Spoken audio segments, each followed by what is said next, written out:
네, 안녕하세요. 서울역입니다. 오늘은 요즘에 이제 5060 세대 분들이 이제 다세대 빌라 주택을 좀 연끌해서 노후 준비로 이제 빌라 투자를 좀 하잖아요. 이렇게, 그 전세나 월세를 주면서 이렇게 노후를 설계하지만 굉장히 많은 분들이 파산하고 있는 현실에 대해서 이야기를 해보려고 합니다. 이제 점점 젊은 층들이 전월세 부담으로 고시원으로 빠져나가고 있는 상황과 뭐 이런 현실에 대한 이야기인데요. 한국의 주거 시장이 최근 몇 년 사이에 구조적인 전환점에 들어섰어요. 그 중심에는 전통적인 전세제도의 약화와 월세 중심 임대 시장의 급속한 확산에 있습니다. 이제 과거의 보증금 중심의 전세는 상대적으로 안정적인 거주 환경을 제공했고 임차인의 주거 부담을 제한했었는데 이제 전세가 점점 이제 소멸하고 있습니다. 굉장히 많이 줄어들었고 월세가 확대되면서 임차인은 매달 이 고정적인 현금 지출 부담을 떠안게 되는 거죠. 이게 개인의 소비 여력과 삶의 안정성에 직접적인 압박으로 작용을 하고 있습니다. 특히 2025년에서 26년 현재 서울과 수도권에서는 전세와 월세 가격이 동시에 상승하는 주거비 폭등 현상이 관찰되고 이로 인해서 청년층과 소득이 낮은 계층의 주거 불안이 심화되고 있죠. 월세 부담 증가로 인해서 주거비가 이제 가처분 소득에서 차지하는 비중이 급격하게 늘어났어요. 이제 결혼과 출산, 소비, 이 저축 등 삶의 전반적인 계획이 제한되고 일부는 불안정의 비주택 거주나 쉐어하우스, 고시원 등 임시거주 형태로 내몰리는 현상이 늘어나고 있습니다. 이게 변화가 단순히 개인적 어려움에 그치지 않고 사회적인 어떤 불평등을 심화시키고 장기적으로는 일본의 잃어버린 세대처럼 이렇게 똑같이 따라가는 이 특정 세대가 경제적인 또 사회적인 기회를 상실하는 구조적인 위험으로 이어질 수 있다는 경고도 나오고 있습니다. 이 월세 중심 전환은 임차인의 삶을 재정적으로 압박할 뿐 아니라 주거 안정성을 또 약화시켜서 사회 전체의 소비와 투자의 패턴에도 영향을 미치고 있고 주거 위기가 개인의 정신적 또 경제적인 건강과 이 사회적인 이동성을 동시에 또 제한하는 등 광범위한 파급력을 지니고 있습니다. 결국 한국의 주거 시장의 변화는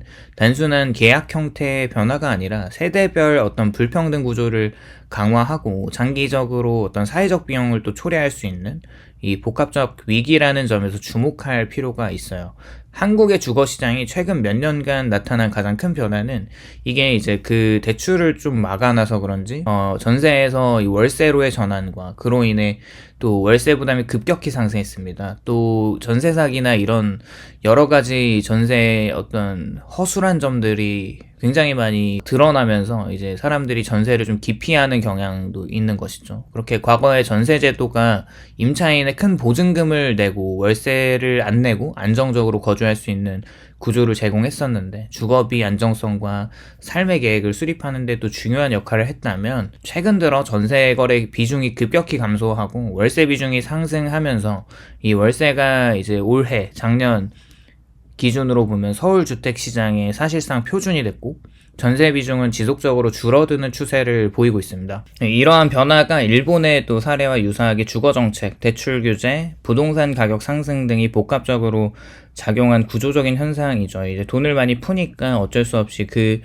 주거비의 폭등으로 이어질 수밖에 없는 것인데 단순한 시장 변동이 아니라 이런 자본주의의 어떤 경제적인 요인이 맞물린 이런 현상인 것이죠. 그렇게 특히 월세 가격 자체가 급격하게 상승하는 게 서울의 월세 중위값이 2025년 말 기준에 100만 원을 넘어섰어요. 그렇게 사상 최고치를 기록을 했고 이러한 상승은 서울뿐만 아니라 인천이나 경기 어떤 수도권 지역을 확산되고 있으며 소형 주택일수록 더 빠른 상승세를 보이고 있습니다. 월세 상승의 주요 요인으로는 첫 번째 전체 공급의 감소와 전세 가격 상승으로 인해서 전세에서 월세로의 어떤 수요가 다 이동을 하고 둘째 정부의 대출 규제 강화로 인해 주택 구매가 어려워지고 이 월세 수요가 집중적으로 또 들어가면서 셋째로는 부동산 규제 정책으로 인한 거래 위축과 주택 공급 부족으로 임대 시장이 경색된 점 등 이런 상황들이 작용을 하는 건데 이러한 요인이 전세와 월세 가격이 동시에 상승하는 특이한 구조가 만들어졌고 이게 단순한 주거 비용 증가를 넘어서 사회적인 불평등과 청년층의 특히 1인 가구의 삶 전반에 큰 영향을 미치고 있습니다. 이 월세 부담 증가가 가장 가혹하게 작용하는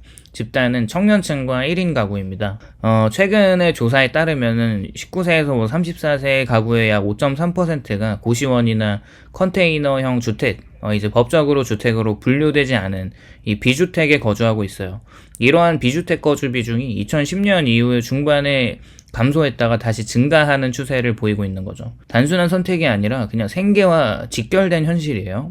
월세를 한 100만 원 낸다고 하면 그 돈을 그냥 차라리 그 절반보다 조금 안 되는 그 저렴한 가격으로 거주할 수 있다면 돈을 그만큼 더 모을 수 있는 거니까. 30대 직장인이 월세 상승으로 이 원룸이나 오피스텔 등 일반 주거 형태에서 이 고시원 형태의 좁은 공간으로 옮길 수밖에 없다는 경험담이 되게 많고, 월세 부담이 삶의 안정성을 위협하고 있음을 보여주고 있는 거죠. 그뿐만 아니라 월세 부담이 청년층의 경제적인 기반 형성과 생애 자산 축적에 중대한 영향을 미치고 있어서 그냥 이제 몸이 좀 불편하더라도 이제 돈을 좀 모아야 한다는 그런 마인드가 계속 이제 행동으로 나타납니다. 한국은행 보고서에 따르면 취업 준비 기간이 또 길어질수록 월세 부담이 먼저 시작이 되니까 이 부담은 또 개인의 금융 기반 형성 자체를 또 어렵게 만드니까 장기적으로 이 소득과 자산 측면에서 불리하게 작용합니다.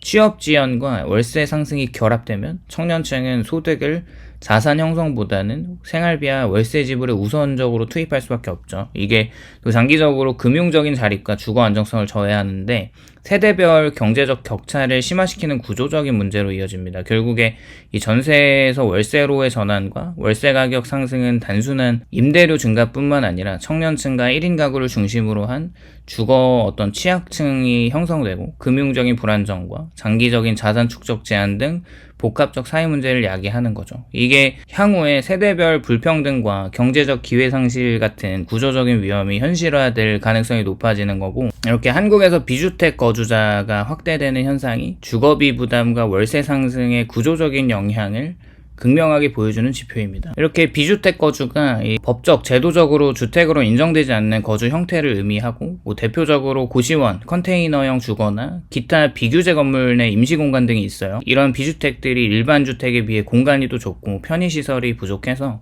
안정성과 주거의 질이 낮은 특성을 가지고 있습니다. 최근 통계에 따르면 청년층의 비주택 거주 비중이 증가를 합니다. 이게 단순히 저렴하게 잠시 거주하는 선택이 아니에요. 월세 부담이 한계에 도달했음을 나타내는 신호여서 주거 안정성과 관련된 심각한 사회적 문제를 드러냅니다. 한국에서 법적으로 정식 주거로 인정되지 않더라도 비용이 상대적으로 낮아서 또 월세를 감당할 수 없는 계층의 최후의 수단으로 비주택을 선택하는 경향이 강합니다.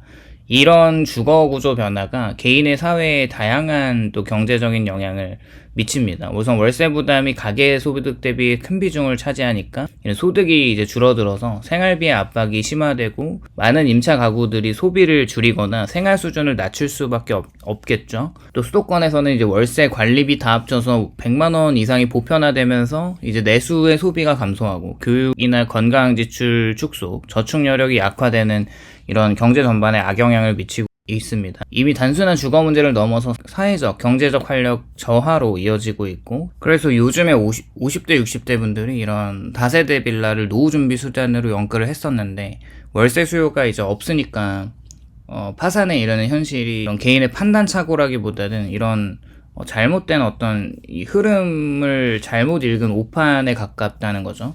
이런 세대가 또 평생을 부동산이 배신하지 않는다는 경험적인 기억 속에서 살아왔었는데, 은행 이자나 물가를 못 따라가면 연금만으로는 사실 불안하다는 공포 속에서 결국 눈에 보이고 손에 잡히는 자산이 마지막 희망을 걸게 되는 것이, 이 문제는 지금의 부동산 시장과 특히 다세대 빌라 시장이 이분들이 경험해온 과거의 시장과는 완전히 다른 규칙으로 움직이고 있다는 점이죠.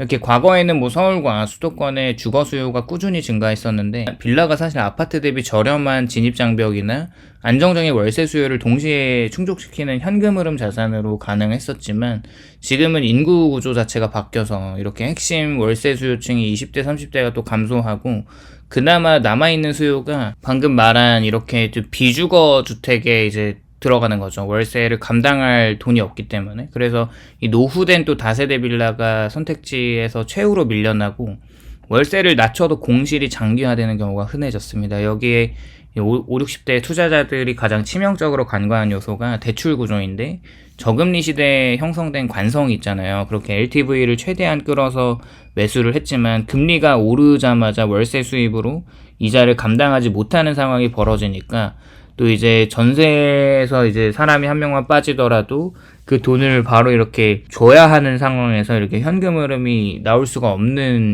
상황입니다. 그렇게 이제 월세가 안 나오는 순간부터 이 투자가 자산이 아니라 부채 폭탄으로 변하죠.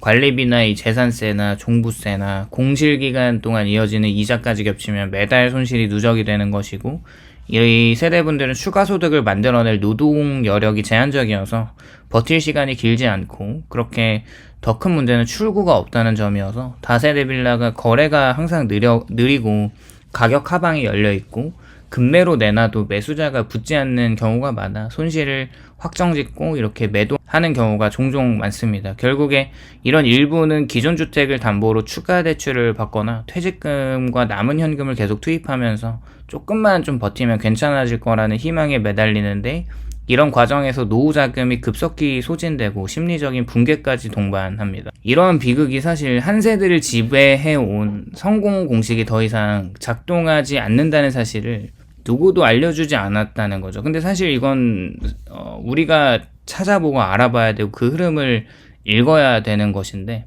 뭐 어쨌거나 이런 아파트 중심과 인구 증가와 전세 기반 현금 흐름이라는 과거의 전제가 무너진 상태에서 다세대 빌라는 더 이상 안전한 노후 준비가 아니라 고위험 레버리지 투자에 가까워졌습니다. 특히 은퇴 직전이나 은퇴 이후에 5, 60대에게는 회복 불가능한 리스크를 안기는 선택이 되어버린 거죠. 이렇게 월세가 나오지 않는 빌라는 집이 아니라 매달 피를 빨아먹는 구조물이 됐고, 그 부담은 결국 개인의 노후 파산이라는 형태로 현실화되고 있습니다. 지금 벌어지는 이 현상이 몇몇 실패 사례가 아니라 이런 변화를 이해하지 못한 채 과거의 성공 경험으로 인생의 마지막 자금을 올인한 세대가 집단적으로 맞이하고 있는 경고에 가깝죠. 어쨌거나 오늘은 이렇게 생각보다 많은 이 5060 세대의 이 투자 현실에 대한 이야기를 해보았는데요.